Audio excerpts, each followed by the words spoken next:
कहते हैं ज्ञान चाहिए तो अज्ञानी बनना पड़ता है। एक पंडित जी थे, उसने सभी वेदों का अध्ययन किया था, उसे सारे वेद पुराण ज्ञात थे, उसके कंठ में सब कुछ वास करते थे। उनसे अगर कोई पूछते थे तो वो तुरंत उसका जवाब देते थे।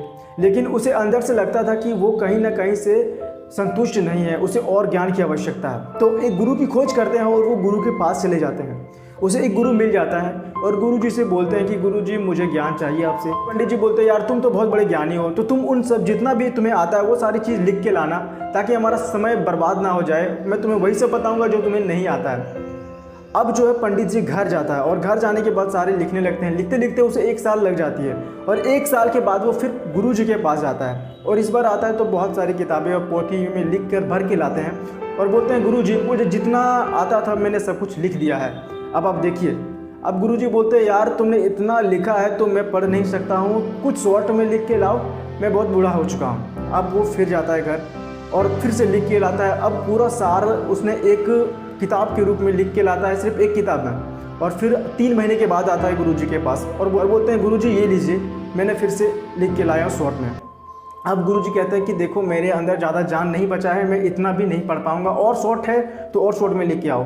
अब वो घर जाते हैं और घर जाने के बाद वो सिर्फ एक पेज में सारा सार लिख के ले आते हैं और लाने के बाद कहते हैं गुरुजी ये लीजिए।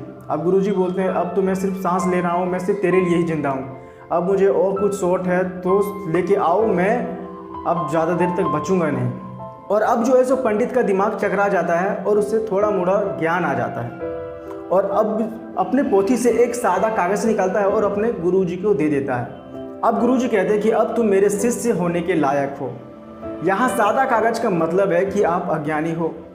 अगर आप ज्ञानी हो तो आपको ज्ञान कोई नहीं दे सकता। अगर आप अज्ञानी बन के किसी गुरु के पास जाएंगे तो वो बहुत सारा ज्ञान आपको देंगे और गुरु से ही ज्ञान मिलने के पश्चात एक आदमी बन सकता है। और आज के ज़माने में तो गुरु का सम्मान ही खत्म हो चुका है। अगर आज के ज़माने में कोई गुरु बताता है कि क के बाद ख आता है तो वहाँ विद्यार्थी बोलता है सर ये तो हमें मालूम ही है। जब मालूम है तो क्यों पढ़ने आए हो, क्यों ज्ञान लेने आए हो।